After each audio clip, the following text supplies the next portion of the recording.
Hello, people. Thank you again for joining us. Tonight is going to be really, really good. Really looking forward to it. Now, before we start, where are you watching from? We've already got someone from Fiji, and I've just seen someone from West Texas. Wow. Well, thank you for joining us from all the way from Texas and Fiji. We've got there.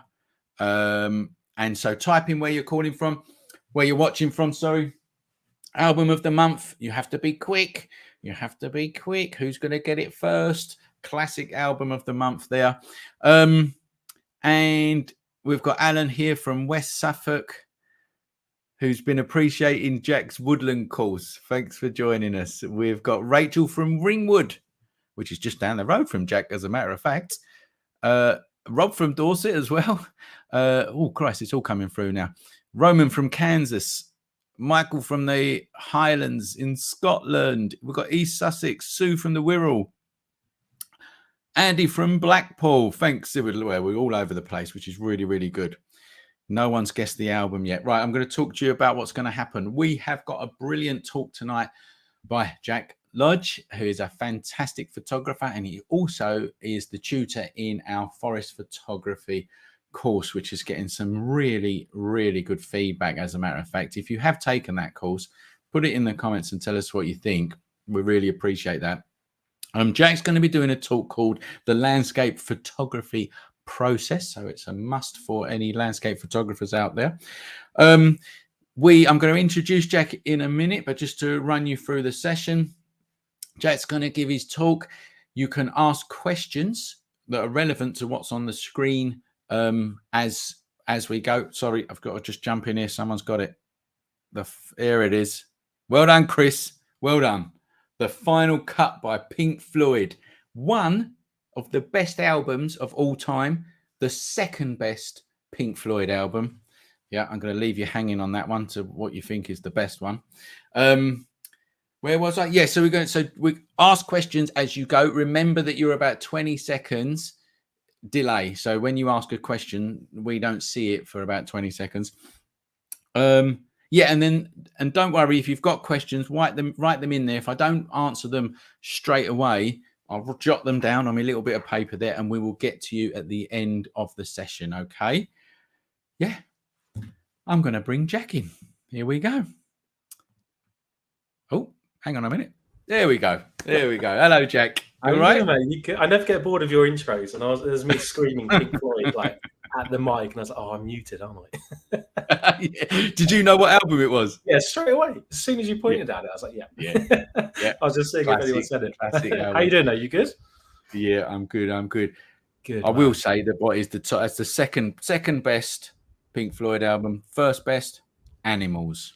Any Pink Floyd fans out there? Has anyone said anything? No, they've left it. So they've left it blank. But anyway, there you go, Jack.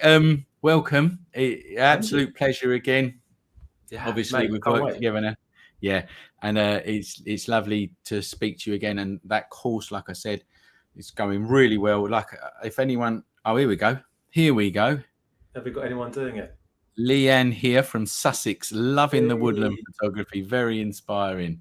Oh, amazing! Thanks for that. Thank you for that. We had great fun. We had great fun doing that. I mean, we did so much. Like, we did. I felt bad for you guys having to put it all together. Yeah, we did. There was 7 hours. 7 hours we edited there, and it was and that was good. Probably from like 50 hours worth of actual video. That's right. Jeannie here's also completed it. So well done, Jeannie. I finished it already. Yeah. And do you know what we was talking about the other day? What's that? Fanny's Cafe.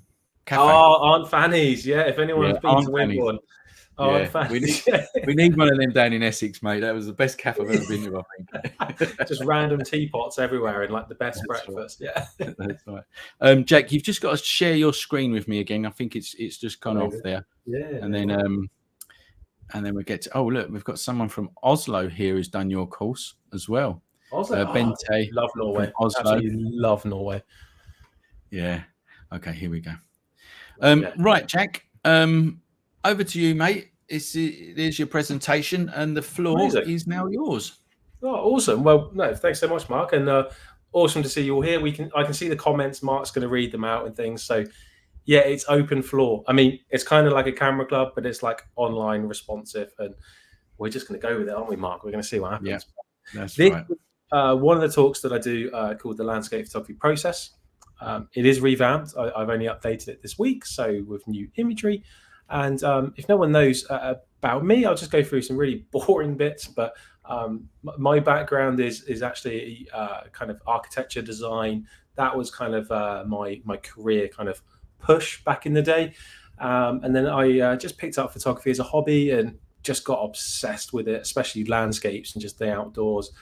And just kept doing it, really, just doing it for the love of it, and just absolutely in my element every weekend and before work and things. And then in 2022, I quit and did it full time. Just started the full time kind of profession, and have not looked back since. It's been great fun. We've I think we've done nearly like 300 workshops since then, like one-to-ones and workshops, and it's just been so fun. Like sharing what I do with everyone, and it's. I mean, even with yourself, like we went out to the New Forest, didn't we? We had great fun. Feel very fortunate to be able to do this. It's one of those pinch me moments. But and any kit, if anyone's interested, I know we're all interested in gear. I love tech. So I am a Canon shooter. I use the R5. Got the R5 II, which is phenomenal for. I'd say like for the wildlife and nature side of things, as well as the landscapes, like a huge upgrade for that. And then a massive selection of lenses, a lot of them that we went through on our course. My main ones are probably 15, 35, 24, 105, 100 to 500. And all the images you see in this are shot with those lenses. And I'm big into my printing, as Mark knows. He's seen the studio. We've got a big printer behind me, and love my printing. So what I'm going to go through is kind of a real world situation. So here's some pictures of my kit in the wild. This is what I do. I really put it through the test with different equipment, and it's got to be working. And it's all because I'm searching for one thing, and it all comes back to what the word photography actually means. I don't know if anyone knows. Do you know, Mark? If you break it down, I'm going to put you on. Funnily enough, it's one of the first questions. So when I do the beginners course, obviously over at the School of Photography, and one of the first questions I ask people is, "What is photography?" Amazing. And, all right. And that's the first question. What is photography? You get lots of answers. Capturing memories. It's an art form. All of the documents. It's a document. You can use it for forensics. It's lots and lots of answers. But do you want my actual answer? Yeah, absolutely. Yeah, it's a science. Photography is a science. It's capturing light beams, and what you do with that is obviously artistic or recording or memories or whatever. But the actual fundamentals of photography, I think, it's a science that you kind of control. Really, that's what I think. With your tools, right? With your tools. That's right. I love that. That literally leads on to what I was going to say, because if you actually look at what the meaning of photography means, it literally means drawing with light. And so what we're doing with our cameras is capturing that.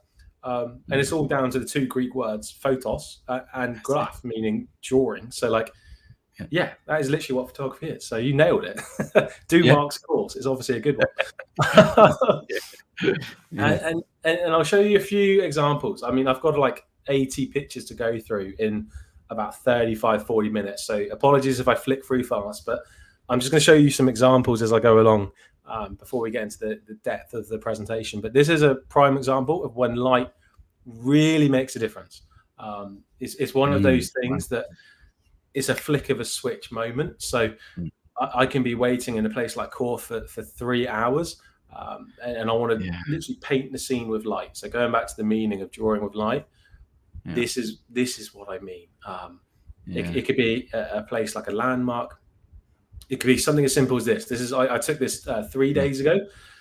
No idea where it is. I've got it pinned, but I've never been there before in my life in the New Forest. We were just driving from point A to point B and saw this rowan tree. And I had no idea where I parked in the end, just some random lay bike. We jumped out, handheld, and took this. And I was like, look, there's something not right with it. The lights in the background, you can see here the lights on the trees. Yeah. I was like, let's wait for 10 minutes and see what happens. And we did, and this happened. So a little break in the cloud, and this light beam just came across, and I'm literally drawing with light, right? I know this is really cheesy. I'm gonna keep going back to it. You switch the light on. It's basically it's literally like on off. Yeah, it's that kind of thing. But you're just doing it with Mother Nature, and I think that's what I love about photography. Is it's not a. Well, I don't see it as a run and gun thing. I see it as a like you said, a science, a methodology, a process.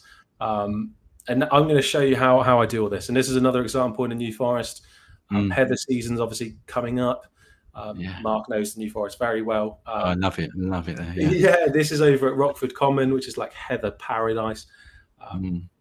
And this is what can happen. We were waiting for 2 hours, and we took this. We waited, and like I had 3 people with me, and all of them were just like, "Oh, I understand it now." Like, when we walked up in the dark, they were like, "What are we doing in the dark?" Do you have like the satellite? You know, like the Met Office when with these satellite. Do you just get that on your phone and you think, right, we're going to have a break soon? Yeah, all the time. And then what I do when I'm driving between locations, I have my passenger I have like an iPad set up in the Land Rover, and they can just go through the weather charts, and I just kind of like be like, look, have a play with this, see what you can find. Download the apps on your phone, have a look for me while I'm driving. And then I pull over and we kind of plan together. So yeah, I like everyone to be involved. It's not like the film Twister. It's not that extreme. I see that. In my head it's like that, and then in reality I'm like driving down the road with a bit of rain. But it is kind of like that. It's chasing light. And one of my favorite places to go in the winter is Swanage. We have the old pier, and look what happens when the light hits. You get depth and contrast, and colors change. It really is crazy how different color changes. And they're just like say you're waiting 10 minutes to an hour. I sometimes take it to an extreme. So this is like a really early afternoon shot of Swire Head. But going back to drawing with light, look what it looks like at sunset. And I haven't moved the tripod a millimeter. The difference is huge, isn't it? It's the light just goes completely orange. The colors change. It really is like a pure study of light. It's just exploring it and seeing how different it makes certain scenes. And I get asked all the time about like photographing into skies. And a lot of people are surprised when I say that probably 80-90% of my photos are actually with the sun like to my side or behind me. But on the odd occasion when there's going to be a big colorful sky, I can't resist it. And this is one of those in Dartmoor. This is King's Tor, and you can see like a gap on the horizon there. So like you said, Mark, using those weather apps, I kept an eye on them. I could see the gap was going to stay there. So I just waited, and this is what happened. The sun came down after like 2 hours and just peeked through that gap, and the whole thing just went nuclear. It was nuts. But like, it's nothing to do with the settings or the processing. It's all to do with the light, and it's such an important thing to me. So I know I'm banging on about it. Sorry, but no, it's important. It is important. There's just one, like when it comes to like white balance with things like that. Do you just leave it on some set one rather than, because auto white balance would do all sorts of weird stuff as you're you've got to be really careful. I'm a big advocate of setting your white balance, so I'll either use daylight or cloudy a lot of the time. If it's autumn, I might use shade, and then sometimes I'll set a custom Kelvin. But in all honesty, it all depends on time, because like a lot of the time, if it's a light's changing fast, I'll just leave it on auto or daylight, and then because I'm shooting in RAW, I'll change it later on. But I like to teach changing it in the camera, because the amount of people I see that put photos on their computer and don't like them, and the only thing they don't like is the color. And then I'm like, right. oh, have you changed your white balance? And they're like, oh no. And I'm like, that's like the number one thing. It's the simplest thing. Because auto might make this scene look like green and like blue, when in reality it's orange. Like, it's especially important with forest and woodland though. Like, that's big. I know we did a lot of that on the course, didn't we? Talking about colors and things, but it's like this scene. This is like literally facing into the sun, waiting for the light to come through. But on the right hand side, you got blues, and on the left hand side, you got oranges. So it's almost like you got two white balances, but you haven't. That's right. Yeah, you could never use auto white balance for that kind of thing. No. So this was, I think this was set to shade, to give a little bit of warmth and to keep the ice like just neutral, not like pure blue. And auto would have just tried to make it pure white, which it wasn't. It was reflecting the sun. So there's a lot going on with scenes like that. And then I put these two in, the last two, just as an example, because this was literally taken on a clear morning, like hardly any wind, little bit of haze going around, and all we did is wait for the sun to come through the trees, and like you get this like real painterly look. That's right. Yeah, it does look like that. It looks like that. Yeah. What do they call it? Autumn. They call it an autumn effect. I can't remember. Autumn, so it almost looks like an autumn effect's being applied. Yeah, but it's not. It's natural. I've not even put this into Photoshop. This is just a Lightroom edit. There's a little bit of a radial tool in the middle, where I just brought out the exposure a bit. And then the rest is just the light. It's just photographing into the light source. And the same with this one, which you probably saw in the header. Just again, without the light, this scene just was really flat. But then your eye goes to the willow tree on the right, and then goes through the swans, and then up to the little garden house up there as well. So it's just giving it like a proper depth, and that's what light can do. Especially in landscape. I mean, it does it in every photography, right? But especially landscapes. I'm just writing down some questions to answer. Michael, we'll get to you at the end. I'm writing questions down. Don't worry. Go ahead, you carry on. Yeah, nice. So that's the quick bit. I just went through kind of that's what landscape photography is to me. It's all about chasing the light, capturing the light. But the bit I want to really go through, and the whole point of this is kind of what's the process of landscape photography. Like, what do I do? Like, what do we all do? And if you've seen one of my talks before, I've done this before, but new images, I'm going to go for a few different things. And it's all about the 4 Ps. So I like to break it down into planning, photographing, processing, and printing. So for landscape photography, you have to do a bit of both, I find, to actually learn and keep learning, because I never stop learning. And you can't just be really good at using your camera if you don't plan where you're going. Exactly. I think I find this a lot with learners. They don't because the planning, and I like this what you've done here. Actually, the planning is equal. It's equal to other parts, and it's not just like I'm going to turn up in the New Forest and just going to go for it. There's been a planning beforehand, and I think a lot of people that get into photography for the first time, they underestimate the amount of planning that you actually need to do. And to be absolutely honest, if I was to split this into the amount of time I spend on each one, which I should probably do that, you've made me come up with a new idea, I'd probably say 60% of it's planning, 20% of it's probably taking the photograph, and 10% is process, 10% is print. That's probably how I split it up, in all honesty. But in terms of like how important each one is, I'd say they're just equally. But time-wise, way more planning. So let's go through how I do that. And I'm going to take you on a live example. But first of all, because everyone's going to ask about apps and things, so I'm just going to show you a few. Feel free to take a picture or screenshot. We're all online, aren't we? It's not. I keep thinking I'm in like a camera club. I'm not. So take a picture or screenshot. Feel free to, on the left-hand side, Ventusky or Ventusky, which I got corrected to the other day. Weather radar, clear outside, and windy. They're probably my favorite 4 weather apps. And Met Office is the one I'll use as a brief look at like a following week. I'll never use BBC or ITV weather or Apple weather or anything like that, just because I can never rely on them too much. In the past, they've not been too accurate. So I'll go with those. And then the middle app is a GPS device I use to track where I'm going. One, that's for safety, because a lot of times I'm on my own when I'm scouting somewhere new and there's no signal.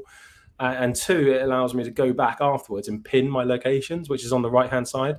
So you can see here that I've got, I think you can see my mouse. Yeah, you can. All these blue pins are locations. And this is just woodlands. So where you're seeing blue here is just the woodland locations I've got pinned. So then if I see the right weather on one of these apps and it's in, say there's fog in this area, then I know there's 20 woodlands I can go to. Or if the fog's just in this patch, I know there's like 6 or something. Yeah. So all of that is years worth of work, which is really important. And then when I break that down, this is kind of what a typical plan looks like. So I'll go to kind of a planning route where I'll start with the weather, and then I'll go into how to get there. Like we use this a lot, didn't we, Mark, on the course? Yeah, we did. Working out where the sun's going to be and things. Yeah. And I know this is landscape photography, and I am going to go a bit into the moon, which I guess is landscape. It's not really astro, is it? Well, I think it is. I mean, for anyone who's not seen Jack's work, go and check him out on Facebook, because you've been doing the moon recently, haven't you? I've been watching it. Yeah. I've been proper like mixed variety. Yeah, so I've had to like start calling it like landscape and nature photography, because it's been landscape. I think what you've been doing. Yeah, I think you could easily put it in the landscape photography category. But okay, cool. Anyway, go and check Jack out. What I'm saying to you, if you want to look at these moon pictures, that Jack, go over to Jack's Instagram or whatever, and you'll see them. Yeah. Oh, thanks, man. Well, this is. I'll show you how I go through the planning stage. This is the photographer's ephemeris on the left, and you can see the baby blue line. That's where the moon's going to rise, and then you can see here it tells you what time it rises, 8:30. And then if you move the slider across, it'll move where the moon's going to be at a certain time. So I could tell if I stood here, the moon was going to be over Clavel Tower at about 9:20. So if I move that pin a little further up, the moon would have been over the tower like 9 o'clock. So you can choose where you stand. And this is, as an example, Friday, 19th of July. So last Friday, nearly a full moon, not quite. It was like 2 days off. But if we go through the planning side of things, you can see here on Ventusky, it was going to be a completely clear sky here at 10 o'clock. So I knew the chance of the moon, which is rising, southeast, if I take that same line and push it here, look at all this clear sky over France. So I knew that we could have a good potential of seeing the moon that night. So I've got a project at the moment where I'm trying to do every full moon. So I then looked at Saturday, did the same thing, bigger moon. But if I look at the weather, all that cloud over France and down here. So the chance of moon is quite slim. So it changes your kind of planning. Like you'll just pick one day or the other. So how far sort of in front do you think the weather is accurate? You know, like sometimes 2 days, but I say 2 or 3 days. Yeah, is quite good. Gives you good idea. I always try and plan my workshops a week in advance, and then always try and send an update if it's changed. Beforehand. But I'd say 2 days maybe. And what was that moon app again? I missed it. Sorry. That's the photographer's ephemeris. Right. You also have photo pills, which is on the right-hand side here. Right. So you've got TPE or photographer's ephemeris and photo pills. Really good apps. Right. So after doing that, I knew that Friday was my best day, because I looked at Friday and Saturday, even though the moon's not as big. So I went down and did a scout. So before my client came down, I always do a scout of the location. 1, make sure it's safe. And 2, make sure that it's going to work. And I'm not going to look silly. So went down. This is a scouting shot of the location. And I thought, right, the moon's going to rise here somewhere. It'd be quite cool if the moon would come up and sit on top of the tower, if I could make it work. So that's what I do. I do a recce. And then what we do is we go on location. So there we are. We head on down. We get there. We set up. We put our cameras in position. And on here, you can just see the moon rising there, just to the left, very faintly. So we were quite spot on to what the app was saying. And then you end up there we go. Then you end up with a picture. This is just a raw file straight out of the camera, no processing, and the moon is rising up here. So it's then kind of a bit of a patience game. So you keep waiting, and then you take your picture. So this is a raw file. You can see that I had my white balance set to daylight, which is normal for when I'm doing photos like this, but it's very blue. And in reality, the moon's like orange right now. So, and it was amazing that these people were staying in here, but I didn't like this lady's pose. So I was like, I'm going to have to Photoshop her out of this one and hope that I can get another picture of them looking good. So once we've taken the picture, then we get into the processing side of things. So we've done planning, we've done photographing. Let's do a little bit of processing. So I'll show you a few of the masks I've done. So I've gone into Lightroom. I've done a simple sky mask, brought the exposure down. I brought the temperature down to make the sky more blue, and then to keep the foreground quite warm. And to do that, what I've done is my general adjustments. I've brought my temperature right up to like 9,500, which brings the tower back to the true color of it, which is this nice reddy orange. And then the sky is back to the blue that we were seeing on the back of camera. And then the moon is just what the moon is, just the natural color of the moonrise. So from those layers, and we go through all this, and you do an amazing Lightroom course. So you go through all the masking things, don't you? Yeah. And it's so powerful. So that's kind of my main process. And we end up taking a raw file like this and finishing with an image like this. So that's more to what it looks like with your eye, and your raw file is always very flat. Your colors aren't always right, depending if your white balance is set correctly. And what was the focal length? This was 500 millimeters, but also with a 1.4 crop, so 740 mil or 700 mil. Wow! What, you used a crop camera, or did you put like one of them? No, I just put my R5 into crop mode, which is the same as cropping in Lightroom, but it allows me to make sure my composition is framed up perfectly in camera. So big lens. Ideally, I'd like to shoot it at like 800 mil or up to get more compression, but 500 is fine, or 400 is fine as well. And what I did is, after we took this shot, we waited for the people to come back out, and they did. So at this point, the moon was very high, and I wanted it more to the left. So what we did is we ran down to the left, which was a little bit up a hill and across. So then the moon goes lower and completely changes the perspective of where things are. And thankfully, the gentleman came out and was looking at the moon, and his partner was at the top as well, taking a photo. So I thought that was quite cool. So I kept them in it because they were there together, which was quite nice. And when the moon got a little bit higher, there was no cloud, so it wasn't blocking it. So that's kind of a planning, photographing, processing side of things. And then, of course, I have to kind of try and better myself. So I was looking at the next day, and I was like, okay, I think the full moon's on. So we've gone through the whole Friday selection. Saturday looked terrible, but Sunday was like brilliant. So I got back to my planning, worked out where to stand, and I was like, oh, there's some nice beach huts here. What can we do? Oh, let's look at the weather. It's completely clear again. So I think we're on again. And then I went down and did a scout to make sure it was all good. And I lined up all the beach huts, and I was like, right, the moon's going to rise over here. Let's give it a go. So I went down with my client. We set up here on the left-hand side. I got some seagulls photobombing us. And then I think we set up like 2 hours before we needed to be, because I always like to be quite cautious. And then bam, the moon came up here. And this is just a phone picture of the back of my camera. You can see the little red dot there. And it was massive because it was a full moon. The illusion just gets exaggerated, and it's awesome. And you end up with go on, mate. Sorry. Is this Moodford? Is it where is this? Muddyford. Yeah, Muddyford. Yeah, we can call it Moodford. That's quite cool. Yeah. I'm not going to let you live that one down. Because I remember I've been there. And I couldn't remember what it was. So in my head, I've got this spelling in my head, and I just really anyway. That's how it's spelled, though. It is. Yeah, it's spelled that. Yeah. Or Moodford. That's fine. Go on. Sorry. But yeah, that's it. And they're actually the world's most expensive beach huts. I mean, these here, like 300, 400,000 a pop.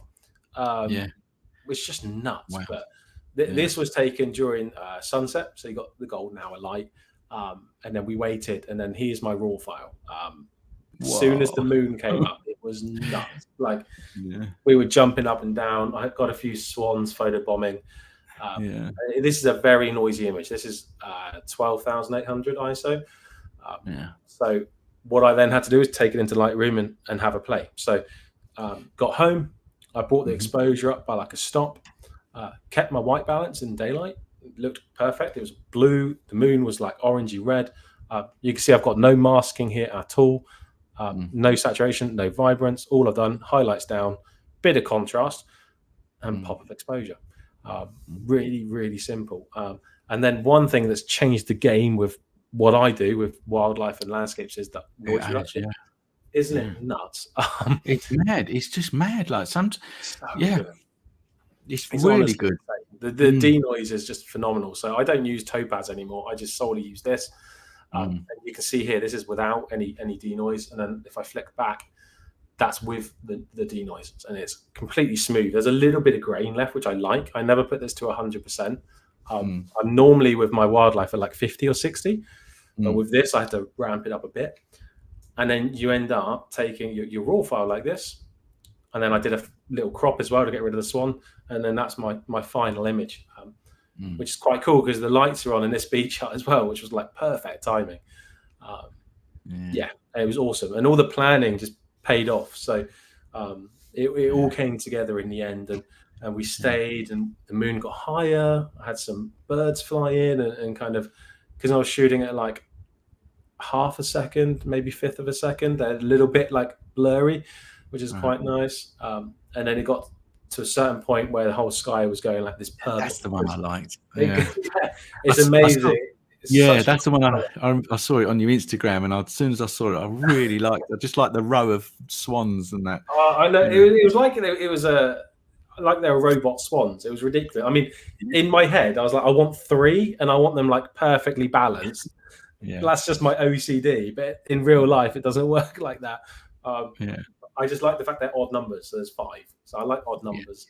And I think the gap between this swan and the end of the frame is the same as this swan and the end of the frame.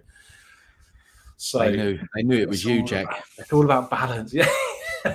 Or it's me just holding down the shutter and like waiting.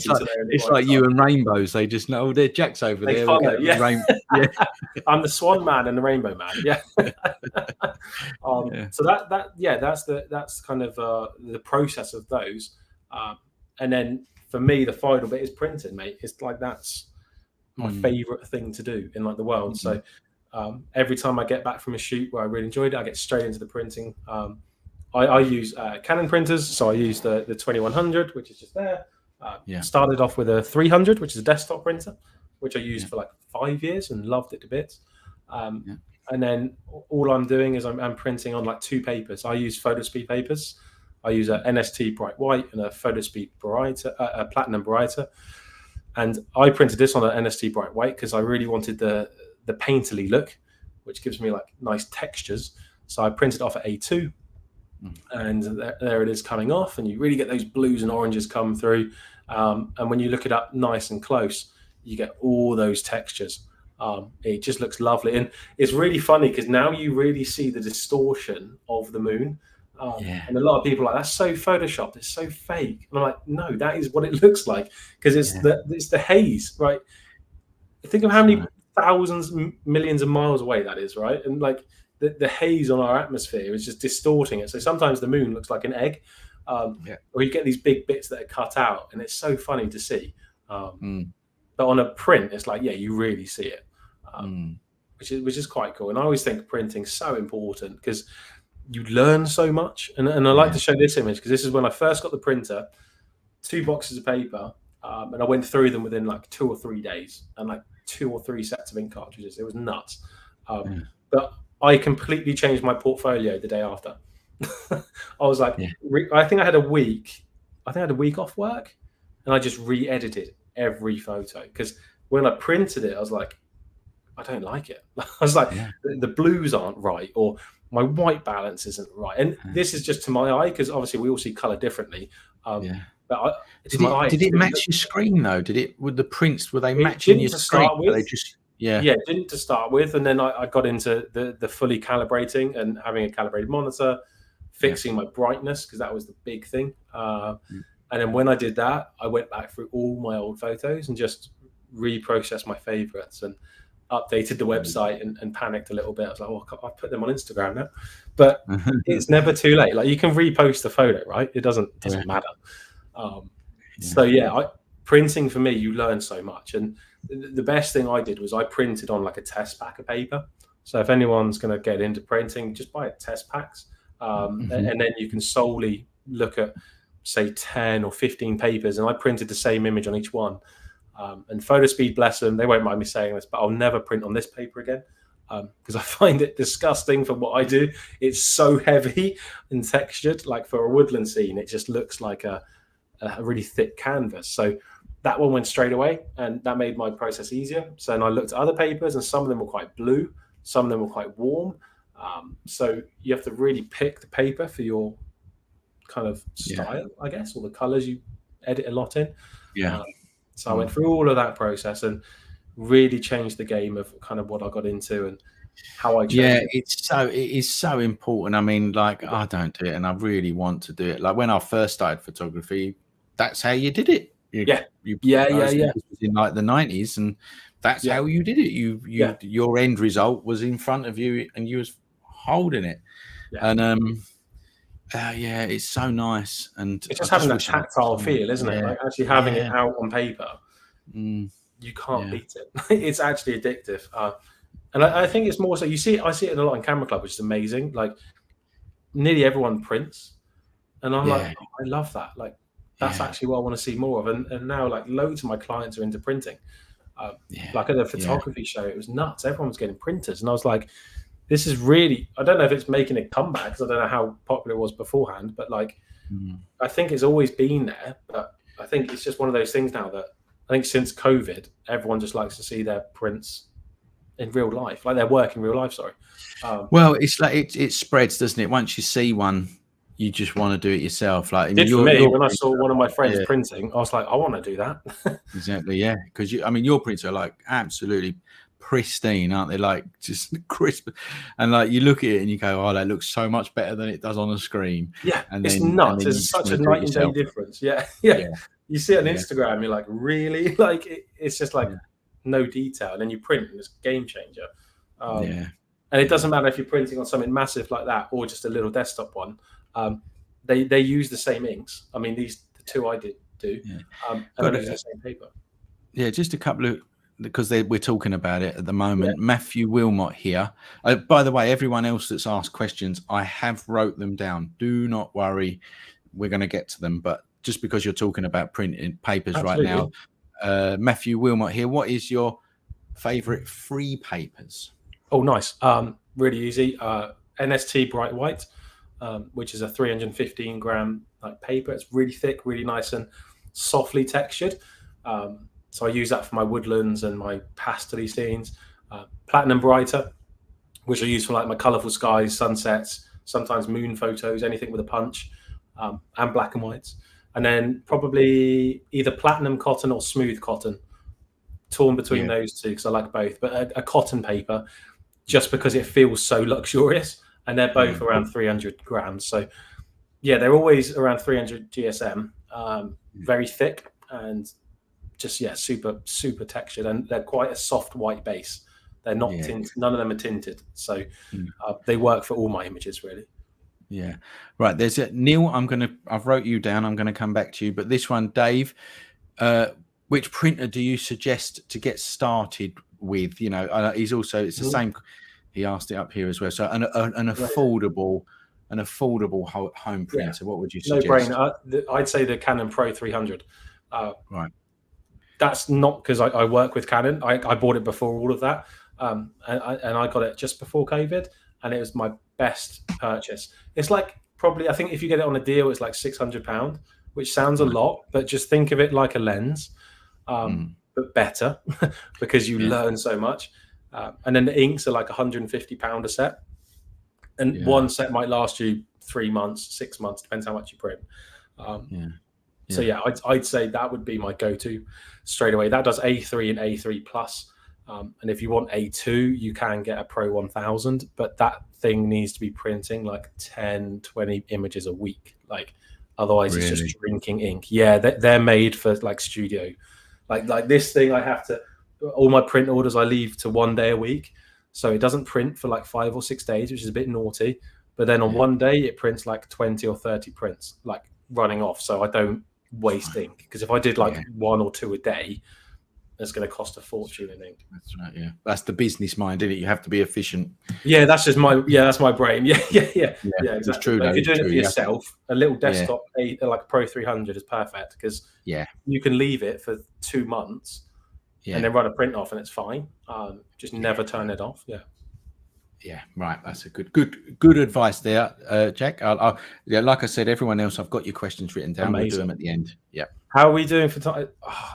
Well, you got. I don't know how much long have you got your presentation for, or are we?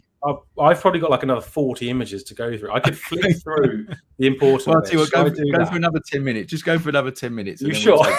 Yeah, and then we'll take. I'm used to like 2 hours. I'm sorry. Yeah, this is my bad planning. But we're going to go. I did the 4 Ps, right? Planning, photographing, processing, printing. I've got another 6. I'm going to show 2. And one of them is this. It's an ability or willingness to suppress restlessness or annoyance when confronted with delay. And it is, of course, patience. We have to have a lot of that, don't we? And I've got too many images here to talk through how I went about them, but I'm going to show you some examples very quickly. This is some rolling hills in North Dorset. The first time I photographed it, there was not enough tree coverage here or leaf coverage, but I loved the light, but I wanted the shadows to come across this way. So I needed to get there a bit earlier and a bit later in the summer season or spring season. So I went back about a month later and got this. So same position, got my trees back, got a bit of mist, which is a bonus. And then I got my long shadows because the sun's a little bit further around. So it took about 2 months to capture this, but it was one of those that it was planned, knew where to go, check the weather, off I go. So I get in the car and go. Lovely. Less anxiety that way. And then some more examples. This is the lone tree in Snowdonia down Limbadan. But this is taken during blue hour. This is during sunrise. And then this is in the afternoon when the storm came in. So in 1 day, I went back to the tree or stayed at the tree in some cases pretty much the whole day and got 3 completely different images. And I love that. And I like to teach that to my clients. I like to say, look, if you get 1 picture from 3 days, amazing. Like one you're like super happy with. So just got to be patient. Just stick with it.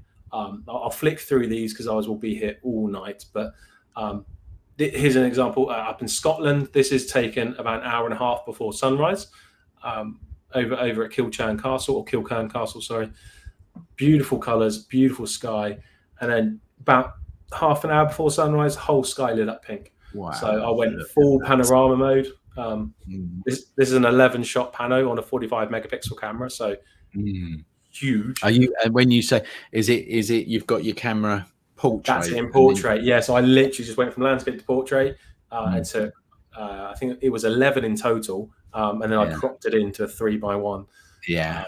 I tell you, it is amazing what you can do with photography. It's absolutely mind-blowing, like just what you can do with a camera these days, you know. Yeah, it's mental. And I think it blows my mind more when I do wildlife and the cameras these days, like the R5 II that I focus, all I do is back button and it doesn't miss the eye.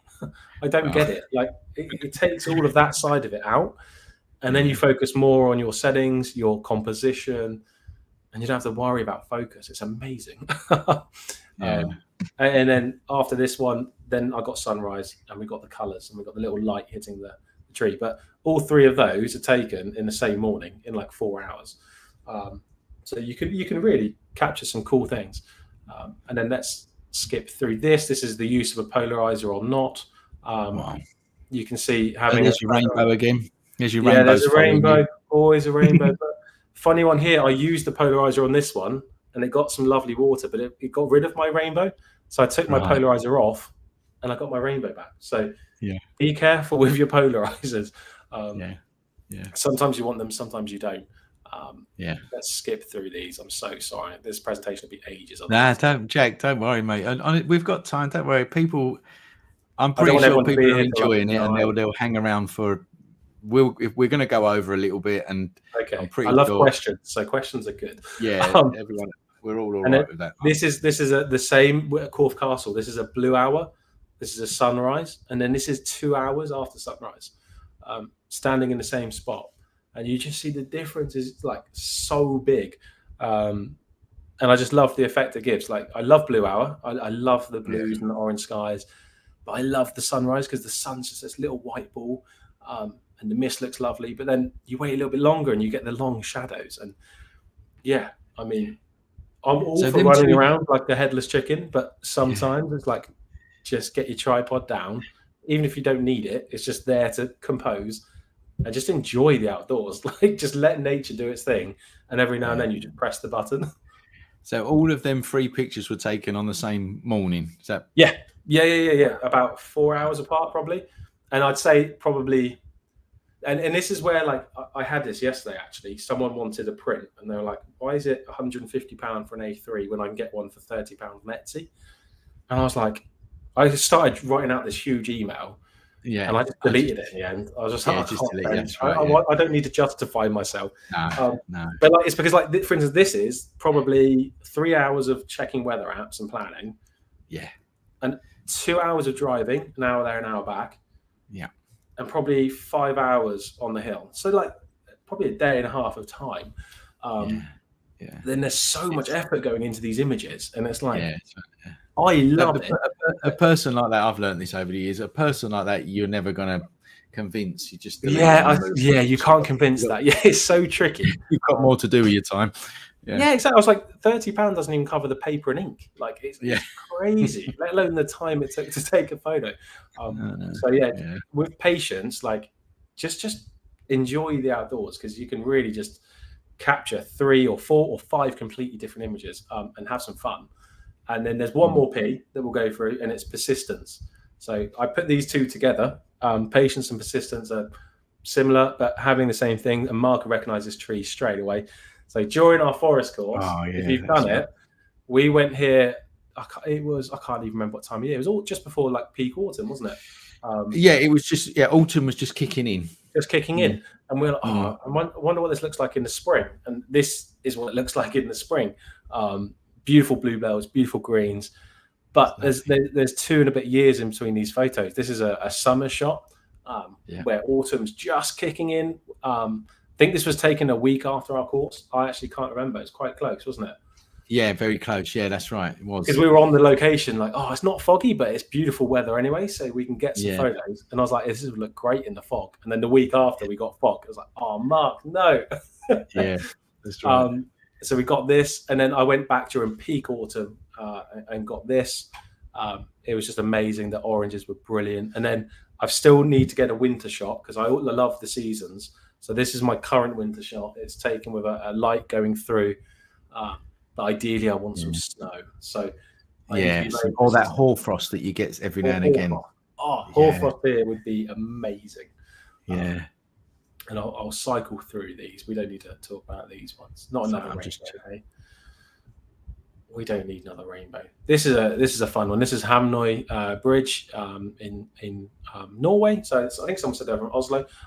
So I went over to Norway for a month and took the very iconic shot of the red roboos and the lovely mountains. But I wanted to be quite different and see what I could do with the weather.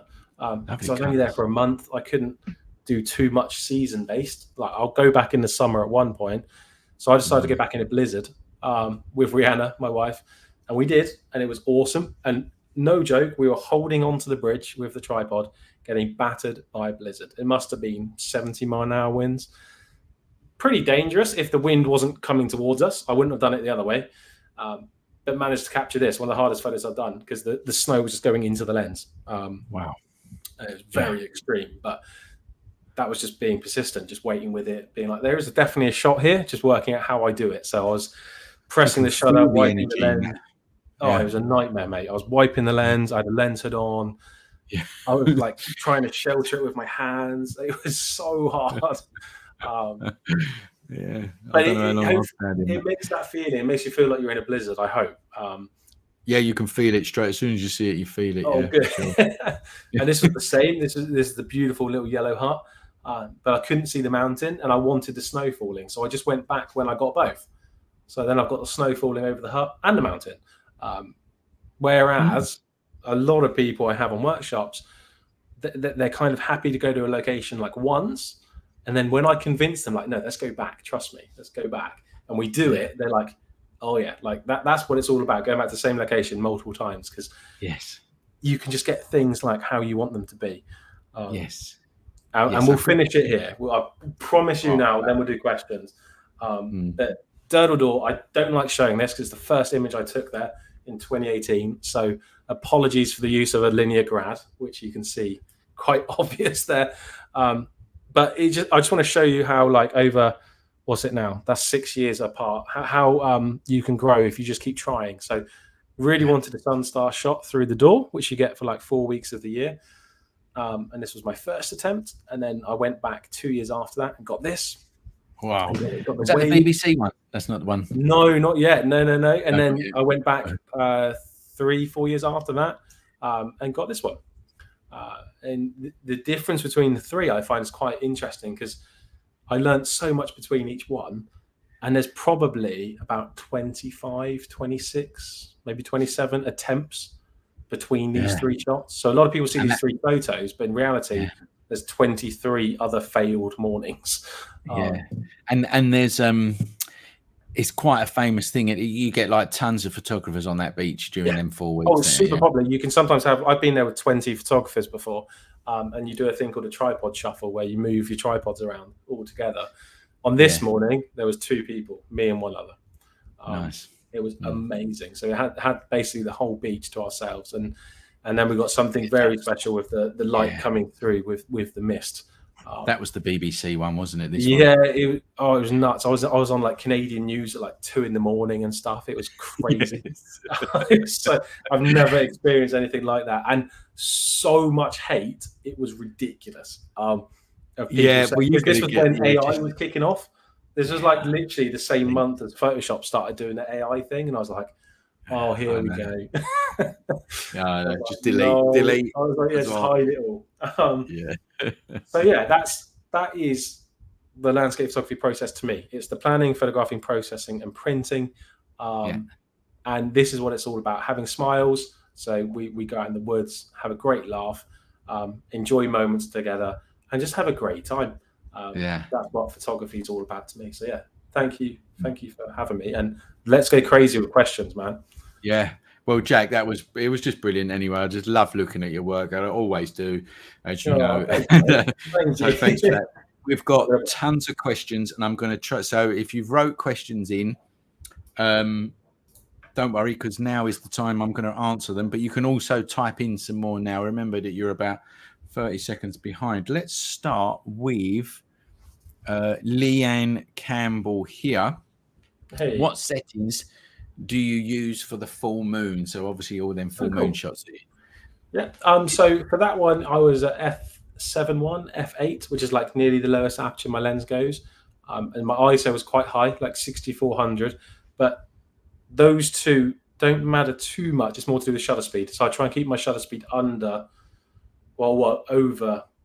half a second if I can. I try not to go slower than half a second, because otherwise the moon moves too much. Between half a second and 100th of a second for the moon, I'd say. Yeah, and I would imagine that the wind's got to be fairly... Such a big thing. For that photo, I had to be really careful because it was really windy. I actually think I had the stabilizer on my lens, even though it was on a tripod, just to help with the wobble. Yeah, all right, cool. And then the next one I want to come to is Jerry Keeble. I've just got to try and find it now, though. This is the here we go.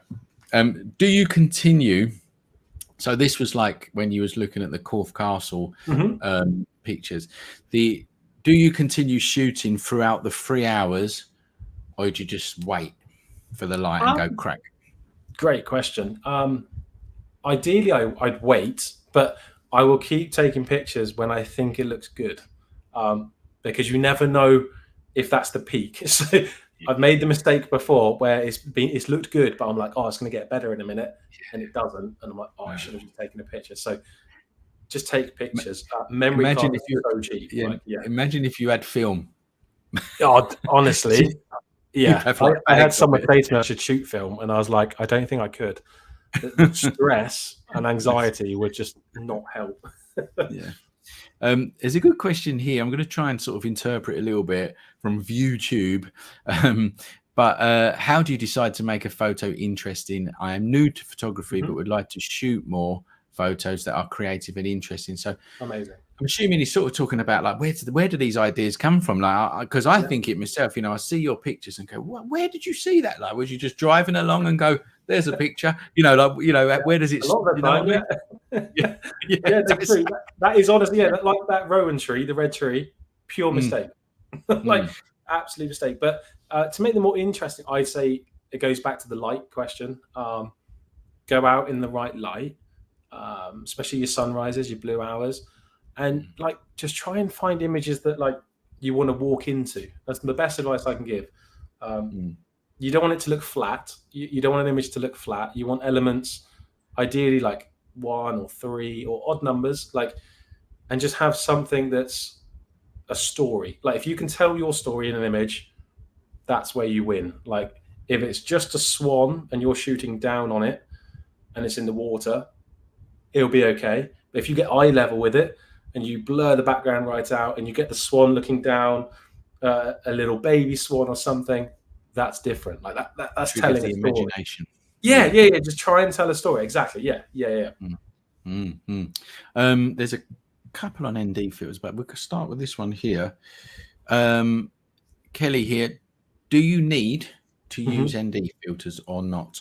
I think actually that was on the one, the Highlands one. I think that's when she asked that. Oh one. Yeah. Probably, I'd say no, not really, unless you're doing lots of water.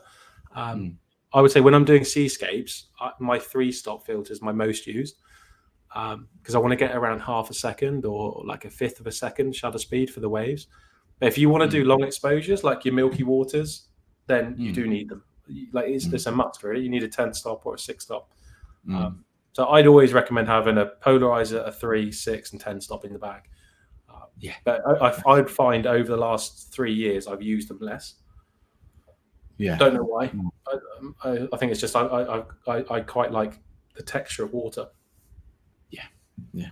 Okay, cool. That's a good answer. We'll go to this one here. This was around about the printing section. Neil Mason, do you work at all in black and white? If so, what, if any, adjustments do you make to your workflow? Nice. Very little I do in black and white, and I think that's because I just love color. And I've done it a few times, like Portlandville, and when I went to Venice, I've done a few black and whites. And I guess I probably, adjustment-wise, I use more contrast. I'll use more curves to give it a pop. I like the bright whites, the dark blacks, so I'll do that quite a lot. But it more so changes my composition than processing. Like I then look for simpler compositions, something quite slow and easy on the eye instead of something busy. So do you, like, if it's a black and white picture, are you envisioning black and white as you're taking it, or are you like definitely. No, I don't think I've ever done it where I've had a color image and then I got home and changed it to black and white. I always and this is a personal thing as well because I shoot raw, but on my camera, if I set the back of camera to black and white, it still takes the color just in case, but I can see it black and white. I can frame it up. I can change my settings in the black and white mode. I want to live in that moment while I can see it. It's quite interesting that, as a matter of fact, because sometimes when I do black and white, it's because the color's not working. So I'm back. But if you're thinking about it in situ, it's probably a better idea, isn't it? If the colors aren't working, if the sky looks quite sickly or you don't like the greens, change it to black and white and you'll be like, oh, now it works because your eyes aren't distracted by color. It's now the light and the shapes and things. Yeah, cool. Right, we've got another one here. This is a gear one. You like that one? I don't know the name. M Tippett, it says there. Have you had any experience with the Canon RF 100 to 400 It's f8 at 400 mil. Any good for Astro moonshots? Yeah, great. No, it's great. Because my 100 to 500's f7.1, so it's not far off at 500 mil. But I have used the RF 100 to 400. It's great. The only thing that worries me for landscapes is it's not fully weather sealed. So that's the only reason why I don't use it, because I'm out in quite extreme weather. But for moonshots, and if you're just doing Astro, I'd say great, because ideally you're not out in the rain. So yeah, go for it. It's brilliant. Or you've also got the 200 to 800, which would be an absolutely amazing lens for the moon. Or you've got the old EF 100 to 400, which is probably a little bit more expensive, but gives you that f6.3 aperture if you need it a bit wider. Yeah, cool. Here we go. Yeah, this is a good one, I think. I don't know. That's my friend Joe. Hello, Joe. Oh, is it? yeah. How have you found going? Eh? Oh, I see. Right. Is this a wind-up question then, or is he just being truthful? Probably not. No. Okay. How have you found going full-time as a landscape photographer, and do you recommend it? Also, you're a legend. Oh, what a man. Absolutely. I mean, it's been like the best thing ever. It's because of Joe that I've done it, really, because he set up his own business and I saw him do it and just going with his passion. And then like 3 or 4 months later, I jumped as well. So I think it's surrounding yourself with good people and like putting yourself in a good network. And doesn't matter if it's landscape and having that ability, and having that ability, and to work. I mean, obviously, I know you, Jack. Now, I've known you for quite a while, and you are what you would call a grafter. You know, like you put the hours in, and you put the unsociable hours in, and you do what's needed to be done. And I've obviously worked with lots of photographers and people that want to be photographers.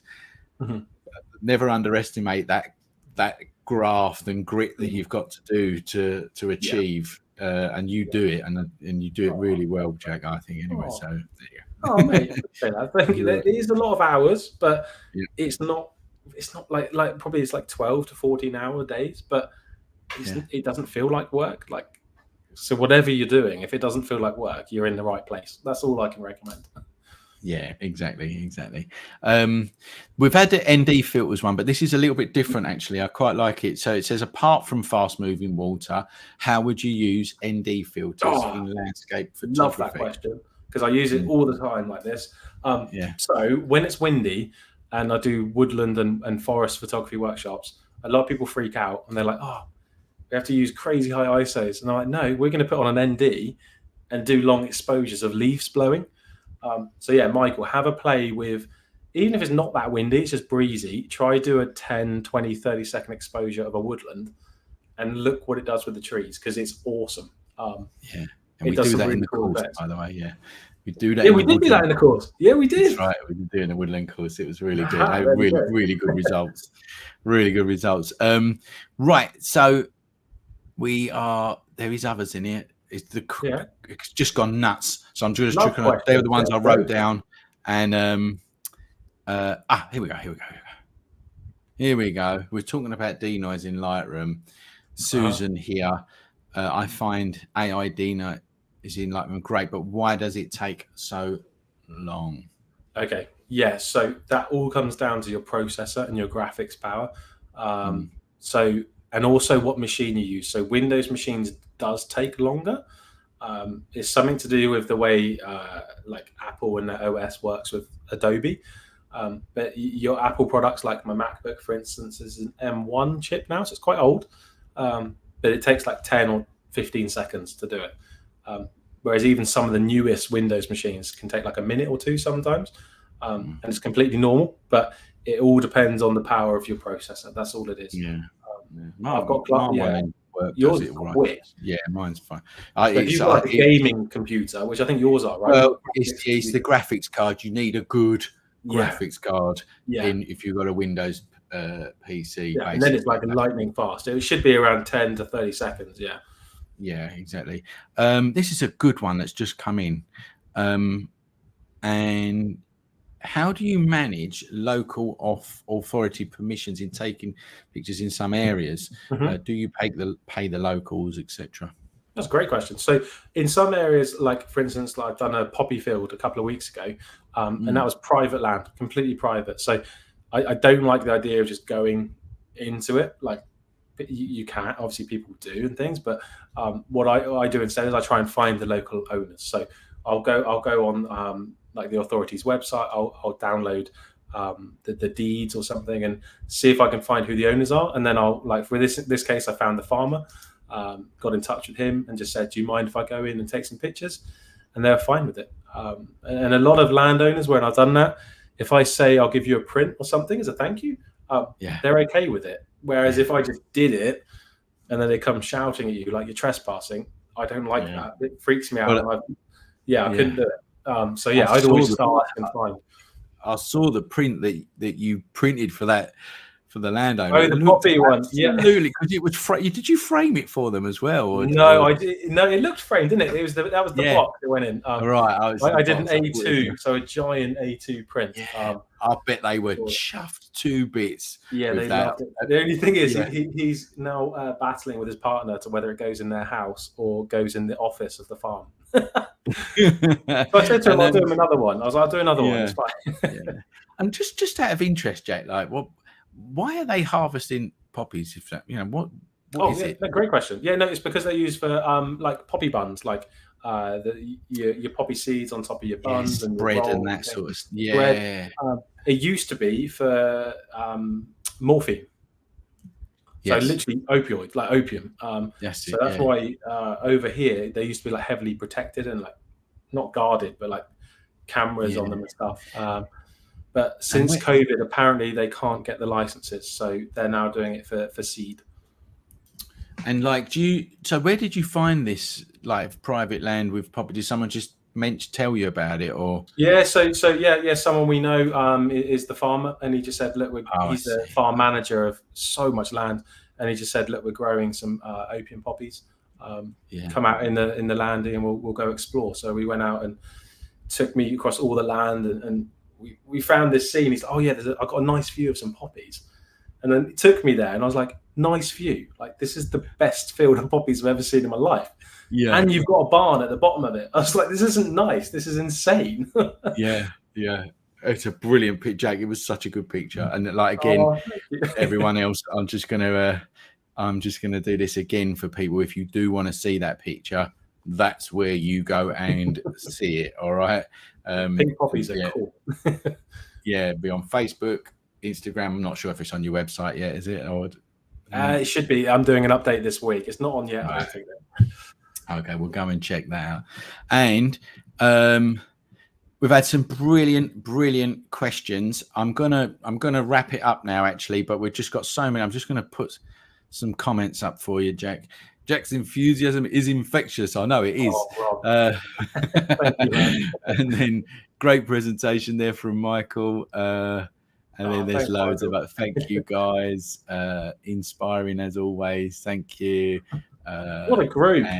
Yeah, they are. We should stay until like 10 o'clock. I could keep going. I'm so we could. I know. That's right. But I think Corey's on soon, so I think people might have to. You don't watch Corey? No, I don't. I don't actually. I don't. I hate it. My wife watches it, and it just. I have to go somewhere else. Yeah, but no, I don't watch it. No, I'll tell you what. I have been watching. This is boring. Now we're going on to watching thing, but I'm halfway through a film called what's it called? The Guy or something. It's about. You're halfway through a film. How'd you get halfway through a film? Well, because I had to get ready to come and do this. That's why. I was like, I have to go to bed. I got to 10 o'clock and I have to go to bed. Yeah. Anyway, I'm not gonna. God, I've just ended it on a right boring thing here. But so let's just go. Thank you there. Look, thank you from Alan. And I'm off to the forest in the morning. Yeah. Love right there you go. Thanks guys. Thanks for joining us. Don't forget to click the like button as well. Algorithms, you know how algorithms work. You've got to click like and all of that kind of stuff. Go and check Jack out. If you've not done Jack's forest photography course over at the School of Photography, you've just seen everyone praise it on there. I'm not just joking. We've had so brilliant feedback. It's a really, really good course. A lot of hard work went into it, and I'm really proud of it. I know Jack is as well. We did a lot, didn't we? We did a lot. Yeah, we did a lot good. there. It was really good. So go and check that out. And yeah, that's it. It's bye from me. Amazing. And bye from Thanks Jack. so much, everyone. Thank you. Yeah, thanks. See you later. Bye.